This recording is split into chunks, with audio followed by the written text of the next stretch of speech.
కదా అనే ఉద్దేశంతో మన గౌరవ ముఖ్యమంత్రి నారా చంద్రబాబు నాయుడు గారు, లోకేష్ గారు విదేశాల పర్యటనలు చేసి పెట్టుబడులు తెచ్చి కంపెనీలు తెచ్చి డెవలప్ చేయాలని చెప్పి చూస్తూ ఉన్నారు. ఇదంతా చంద్రబాబు నాయుడు మనవని కోసరం కాదు, నారా లోకేష్ కొడుకు కోసరం కాదు, ఇదంతా కూడా ప్రజల కోసరం, ప్రజల బతుకు కోసరం, ప్రజల జీవనాధారం కోసం, ఉన్నటువంటి పిల్లల భవిష్యత్తు నిలబెట్టడం కోసమే వీళ్ళంతా కూడా ఈ బాధ పడతా ఉన్నారని చూస్తే గ్రామాల్లో మీకు ఏం సౌకర్యాలు కావాలన్నా చేస్తూ ఉన్నాం, ఇట్లా స్కూల్లో ఏ సౌకర్యాలు కావాలన్నా చేస్తూ ఉన్నాం. ఈరోజు బీసీ హాస్టల్ మూసేయంటే కలెక్టర్ గారితో మాట్లాడి బీసీ హాస్టల్ ఓపెన్ చేయించినాం. ఈరోజు ప్యాషన్ అయిపోయింది పిల్లలకి, బీసీ హాస్టల్ అంటే కేవలం అయిపోయింది. దయచేసి పిల్లల తల్లిదండ్రులు ఇక్కడ ఉన్నారు, మీరు ఖచ్చితంగా మీ పిల్లవాళ్ళని బీసీ హాస్టల్లో పెట్టండి. అక్కడ ఫుడ్ బాగుంది, నీట్గా స్నానాలు చేపిస్తారు, బడికి పంపిస్తారు, వాళ్ళ కంట్రోల్లో ఉంటారు అని కూడా మీకు తెలియజేస్తాను. ఇంకోటి ఏమంటే ఇప్పుడు సెల్ ఫోన్లు వచ్చేసినాయి.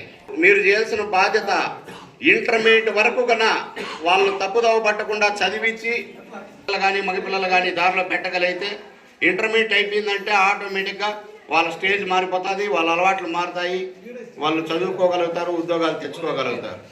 దయచేసి మన ఎటువంటి చెడు అలవాట్లు లేకుండా గ్రామాల్లో మహిళలు నిలదే వల్ల ఎవరైనా అలాంటి వాళ్ళు ఉంటే ఊరు చెడిపోతుందని చెప్పి మహిళలు ముందుకు వచ్చి నిలదీసి మాట్లాడితే తప్పితే ఈ గ్రామాలు బాగుపడవని కూడా మీకు తెలియజేస్తాను.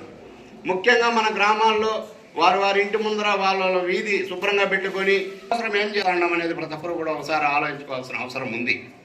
దయచేసి ప్రభుత్వం ఇస్తున్నటువంటి పథకాలన్నీ తీసుకొని మన గ్రామాలు అభివృద్ధి చేసుకొని, మన పిల్లలను అభివృద్ధి చేసుకొని, మన స్కూళ్ళను అభివృద్ధి చేసుకొని మనమందరూ కూడా భారతదేశంలోనే మన రాష్ట్రం ముందు ఉండాలని చెప్పి కోరుకుంటూ మనం చేస్తే అయిపోతుందా అనుకోవచ్చు.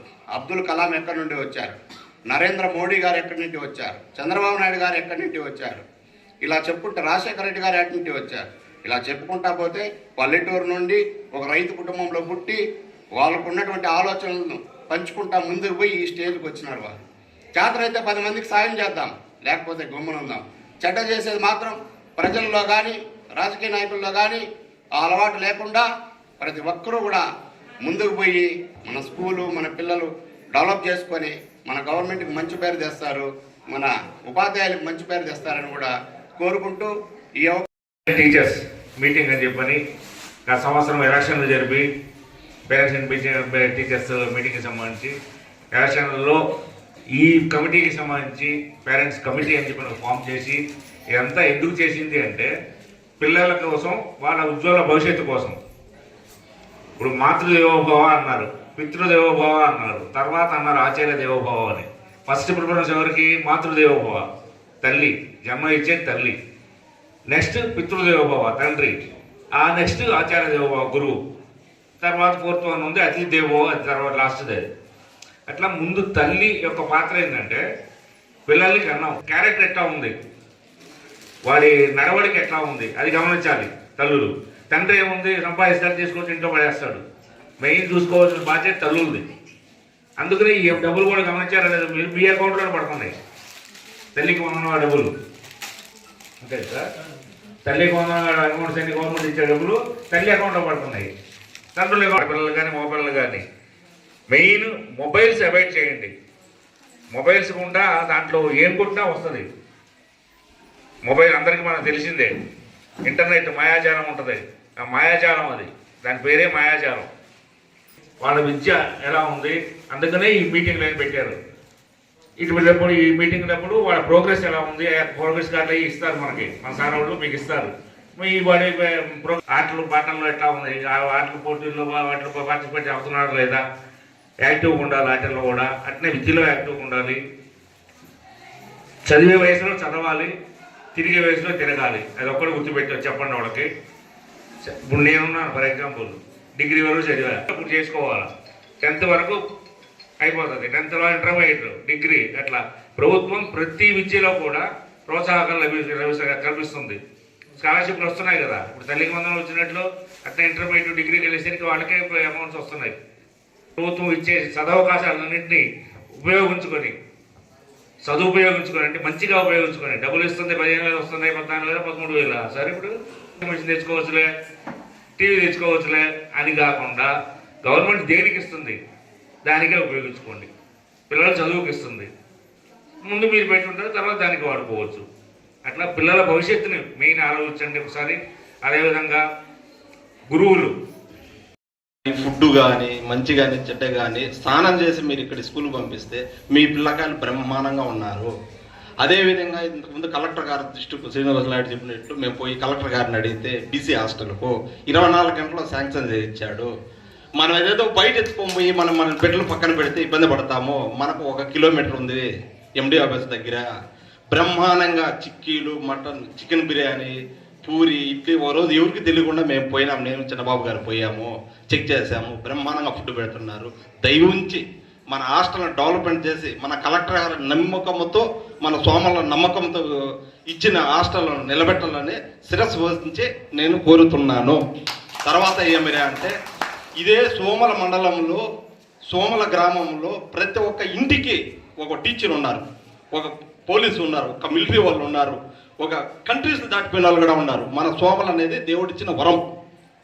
దయవుంచి మన ఇక్కడే మన స్కూల్లోనే, హై స్కూల్లోనే చదివించాలని, మన గ్రామాల్లోనే అందుబాటులో చూసుకోవాలని, పిల్లకాయలను జాగ్రత్తగా చూసుకొని పసిగట్టి మీ పిల్లకాయలను సాయంకాలం వస్తే ఏం చేస్తాడు, పొద్దున్నే వస్తే ఏం చేస్తారని ఆచి చూసి బిడ్డలు తయారు చేసుకోవాలమ్మా. అదేవిధంగా మళ్ళీ తర్వాత చెప్తున్నాను, బీసీ హాస్టల్ను డెవలప్మెంట్కు ప్రతి ఒక్క తల్లిదండ్రి సహాయం కావాలని.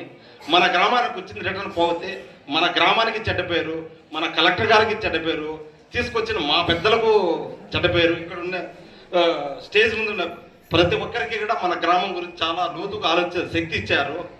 దయవుంచి మీరు బీసీ హాస్టల్ డెవలప్మెంట్ చేయాలని కోరుతున్నాము. అన్నారు చదివే చాలా ముఖ్యము, లేకుంటే ఎందుకు పనికిరాము అనేది చాలా లోతుగా ఆలోచనని కోరుకుంటే అనేది ఆలోచిస్తున్నారు. మీ పిల్లవాడు ఏం చదువుతున్నాడు, ఎట్లా ఉన్నాడు అనేది గవర్నమెంట్కి తెలియాలంటే ఎట్లా తెలుస్తుంది? మీరు ఇంటికాడ ఉంటే, మేము స్కూల్లో ఉంటే తెలియదు. మనందరి మధ్య ఒక ఇంటరాక్షన్ ఉంటే what is your children, what is teachers, what is school అనేది తెలుస్తుంది. కాబట్టి మనకు ముఖ్యమని చెప్పి అందరినీ కూడా కలవడం జరిగింది. ఇంకా ఒక విషయం ఏమంటే, ఈ మధ్య కలెక్టర్ గారి మీటింగ్ జరిగింది. అక్కడ ఎస్పీ గారు, జిల్లా జడ్జి గారు, డిఓ మేడం అందరూ వచ్చారు. ఆ సమావేశం వివరం ఏమంటే, నార్కోటిక్స్ అంటే మత్తు పదార్థాలు జరుగుతూ ఉంది. దాన్ని అరికట్టాలనే ఉద్దేశంతో కలెక్టర్ గారు, ఎస్పీ గారు మీటింగ్ పెట్టారు. కానీ ఆ రోజు ఆ మీటింగ్లో విషయం ఏమంటే, అక్కడికి వచ్చిన హెడ్ మాస్టర్లు అందరూ కూడా వాళ్ళ అనుభవాలు చెప్తున్నారు.